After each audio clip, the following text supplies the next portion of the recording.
ओम नमः शिवाय। प्रिय दर्शकों, मुझे नहीं पता मैं कैसे जीतूँगा, मुझे नहीं पता मैं कैसे जीतूँगा, लेकिन मुझे ये ज़रूर पता है कि मैं हारूँगा तो नहीं। और ये कुंभ राशि पर सटीक बैठता है ये कथन, खासकर मार्च का महीना। 29 मार्च शनि के बदलने से पहले अर्थात आपकी राशि के स्वामी के राशि परिवर्तन करने से पहले का जो समय है, ये आपके लिए क्या सरप्राइज़ लेकर के आया है, इसी विषय पर इस वीडियो में चर्चा करने जा रहे हैं। थोड़ी-सी ज़िक्र मैं फरवरी की भी कर लूँगा, फिर मार्च की बात भी करेंगे। मूलतः मार्च की करेंगे। सबसे पहले 29 मार्च को आपके राशि के जो स्वामी हैं, शनिदेव पहुँच जाएँगे धन भाव में। अनेकों योग बनेंगे 29 मार्च के बाद तो अनेकों योग बन रहे हैं। उस पर भी चर्चा 29 मार्च के बाद की वीडियो में करेंगे। लेकिन उससे पहले क्या होगा? तो ये जान लीजिए, शुक्र और बुध का संबंध यहाँ होना क्या दर्शाता है? भाग्येश शुक्र का उच्च का होना, भाग्यम फलति सर्वत्र न च विद्या न च पौरुषम। भाग्य अच्छा होता है। भाग्येश जब उच्च का हो जाए तो भाग्य अच्छा होता है। यानी कि जो कुछ भी कार्य आप कर रहे हैं, उस कार्य में चाहे जॉब कर रहे हो, चाहे बिज़नेस कर रहे हो, चाहे मैन्युफैक्चरर हो, चाहे रिटेलर हो, चाहे आप ट्रेडिंग करते हो, चाहे आप इम्पोर्ट-एक्सपोर्ट का कार्य करते हो, चाहे आप जॉब में ही हो, आप लॉयर हो, आप सीए हो, आप बैंकिंग सेक्टर में जुड़े हुए हो, छोटे-मोटे काम करते हो, कोई भी काम करते हो या बिज़नेस करते हो आप, छोटे से आप उद्यमी हैं, मझौले उद्यमी हैं, बड़े उद्योगपति हैं, कुछ भी हो, आपके लिए ये शुक्र का अच्छा होना शुभ है, अच्छा है, क्योंकि आपका ये भाग्येश है और शुक्र का अच्छा तो हो ही रहा है। इसके साथ-साथ में यहाँ लक्ष्मी नारायण नामक राजयोग बना रहा है इन दोनों ग्रहों की वजह से। कौन-सी योग? लक्ष्मी नारायण नामक राजयोग। किस भाव? धन भाव में, जहाँ से धन देखा जाता है, जहाँ से संपदा देखी जाती है, जहाँ से पैतृक संपत्ति कुटुंब को देखा जाता है, जहाँ से वाणी को देखा जाता है, उस भाव में लक्ष्मी नारायण नामक राजयोग बनने का मतलब ये है कि आपका सेविंग अकाउंट तंदुरुस्त रहने वाला है, बिल्कुल सेहतमंद रहने वाला है। ये आपको दर्शाता है, ठीक है? ये शुक्र और बुध की बात हो गई। इतना ही नहीं, बहुत कुछ योग और भी बन रहा है। 29 मार्च ऐसे ये जो लक्ष्मी नारायण नामक राजयोग है ना, ये आपको 31 मई 2025 तक है। लेकिन शनि के राशि परिवर्तन से पहले, शनि सेकंड हाउस में जाने से पहले, आपकी राशि के परिवर्तन से पहले ये विशेष रूप से एक्टिवेट होगा। ये मैं कहना चाह रहा था, ठीक है?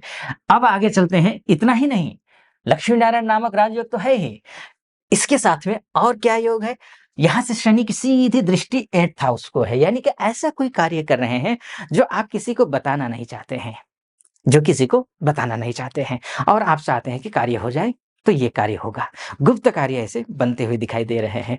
बिल्कुल चुपचाप काम कर रहे हो, लेकिन सफल आप चाह रहे हो कि सफलता ही बोले, तो आप ना बोले, तो आपकी स्ट्रैटेजी सही है, आप मत बोलिए। वैसे बोलना भी नहीं चाहिए।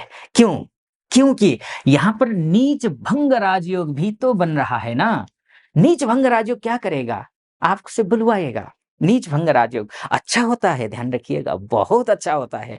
नीच भंग राजयोग अच्छा नहीं, बहुत अच्छा होता है, लेकिन एक दिखावा करवाता है ये, दिखावा करवाता है नीच भंग राजयोग।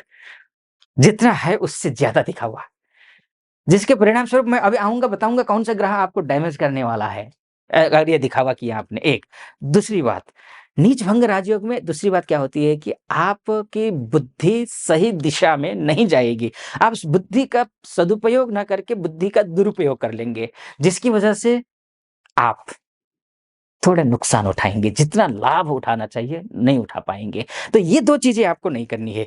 एक, बुद्धि को सही दिशा में रखना है, काम में जो फ़ोकस है आपका काम उसी पर लगाना है। दूसरा, आपको दिखावा नहीं करना है। अगर ये आपने किया, आपका नीच भंग राजयोग आपको सिर चढ़कर खूब पैसा देगा, खूब पैसा देगा, खूब सम्मान देगा, खूब लग्ज़री लाइफ़ देगा, ये अच्छा कर देगा। लेकिन ये दोनों योग तो हो गए अच्छे योग हैं। लक्ष्मी नारायण नामक राजयोग, ये भी जहाँ श्रीहरि का वास होता है, वहाँ लक्ष्मी जी का वास होता है, ये अच्छा है ही। नीच भंग राजयोग अच्छा है, शुक्र का उच्च होना तो अच्छा है ही। लेकिन सब कुछ अच्छा हो जाए तो फिर दुनिया सुखी ना हो जाए, दुनिया में कोई दुखी ही ना रहे। लेकिन कुछ तो बाधाएँ डालने के लिए ग्रह अपने-अपने काम में लगे हुए हैं, है ना? तो क्या बाधाएँ हैं? क्या है ये, इसको समझते हैं। देखिए, राहु यहाँ बैठे हैं, देख रहे हैं आप? जैसे ही राहु बुध का संबंध बनता है, तो ये राहु बुध जो होते हैं, ये जड़त्व नामक योग बनाते हैं। बुध क्या है? बुद्धि का ग्रह है, विवेक का ग्रह है। जैसे ही राहु का योग, चलिए उस आगे बढ़ूं उससे पहले एक निवेदन करूंगा आपसे मैं। यहां तक पहुंचे हैं, आपको मेरा विश्लेषण सटीक लग रहा हो तो चैनल को सब्सक्राइब कर दीजिएगा, वीडियो को लाइक और कमेंट बॉक्स में जाकर के महादेव का भक्त हूं, कृपा आप पर भी बनी रहे, ऐसी मेरी कामना। ओम नमः शिवाय या फिर हर हर महादेव 5 बार, 11 बार, 21 बार जरूर लिख दीजिएगा। चलिए आइए विषय पर फिर से लौटता हूं। तो ये जो जड़त्व नामक है, जड़ नाम से ही स्पष्ट है ना। राहु क्या है? भ्रम है, मोह है, माया है, अफवाह है, अंधेरा है, लालच है, भय है, नेगेटिविटी है। और राहु बुध के साथ में बैठेगा तो क्या कर देगा कि आपकी बुद्धि को ये जड़ बना सकता है। बुद्धि, बुध क्या है? बुद्धि है। बुध क्या है? विवेक है। बुद्धि आपका, विवेक आपका बिजनेस है, आपका इंटरव्यू है, आपका प्रमोशन है, आपका पैकेज है। इस पर काम करना पड़ेगा आपको। कुशाग्र बुद्धि होने नहीं देगा, जड़ बना देगा आपकी बुद्धि को। तो आपको क्या करना है? गणपति अथर्व शीर्ष का पाठ करना है। गणेश जी की उपासना करनी है आपको। गणेश जी की उपासना कीजिए, इसके साथ में आप क्या करिए? गौ सेवा कीजिए, गाय को चारा खिलाइए, पालक खिलाइए, मूंग की दाल खिलाइए। इससे आपको अच्छा होगा, रिजल्ट मिलेगा। कोई भी काम शुरू करना हो, गणपति अथर्व शीर्ष का पाठ तो करना ही है, साथ में कोई भी काम शुरू करना हो, श्री गणेशाय नमः मन ही मन में बोलना है, या फिर ओम गंग गणपतये नमः, इस मंत्र का जप करके आप कोई भी कार्य शुरू कीजिए तो इससे शुभ होगा। तो आपकी बुद्धि बराबर काम करेगी। बुध मंत्र का जाप भी आप कर सकते हैं। ओम ब्राम ब्रीम ब्रौम सह बुधाय नमः, इस मंत्र का जाप भी आप कर सकते हैं। तो ये आपको ध्यान रखना है, ठीक है। अब इसके साथ साथ फिर राहु की भी कुछ शांति कर लीजिए, ताकि राहु उपद्रवी ना हो, क्योंकि ये तो उपद्रवी ग्रह है ना। तो अब ऐसी स्थिति में क्या करना है? राहु के लिए 1.25 किलो कच्चा कोयला बहती हुई नदी में आप प्रवाहित कर दीजिए, शाम को, शनिवार के दिन शाम को 4 बजे से लेकर 6 बजे के बीच में। इसके साथ साथ अगर ये संभव नहीं है, नहीं कर पाएंगे, तो आटे में चीनी डाल करके आप शनिवार के दिन चींटियों को खिलाइए, ये आपके लिए अच्छा रहेगा।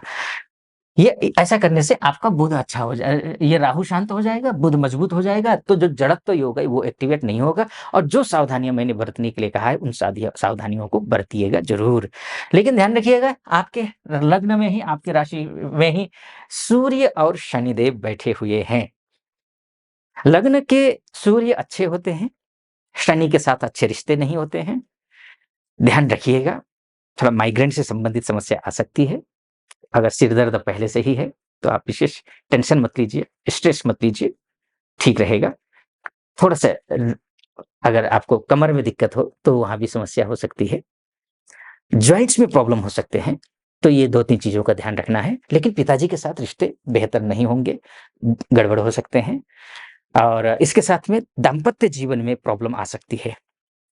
दाम्पत्य जीवन में, ये दाम्पत्य जीवन सीधा यहाँ से ठीक नहीं है। चाहे पार्टनर के साथ रिश्ते हों, ये भी ठीक नहीं है। पार्टनर अर्थात बिज़नेस पार्टनर इत्यादि से रिश्ते उतने अच्छे नहीं होंगे, तो आपको विशेष सावधानी बरतनी पड़ेगी। प्रातः जल्दी उठिए, सूर्योदय से पहले उठ करके सूर्य के दर्शन कीजिए, आपके लिए ये शुभ होगा। आदित्य हृदय स्तोत्र नामक पाठ कीजिए, इससे ठीक होगा। लेकिन ध्यान रखिएगा, ये मैंने मोटा-मोटी तौर पर आपको बताने की कोशिश की है कि ये ग्रह इस भाव में, इस राशि में जाएगा, इस ग्रह के साथ मिलकर बैठेगा, युति संबंध बनाएगा, तो ये योग बनेगा, ये फल होगा शास्त्र के अनुसार। वास्तव में आपकी कुंडली ही आप परम सत्य है। ये तो सिर्फ मार्ग दिखाता है कि आगे का रास्ता है कैसा। आपकी कुंडली आपको उसमें ले चलती है।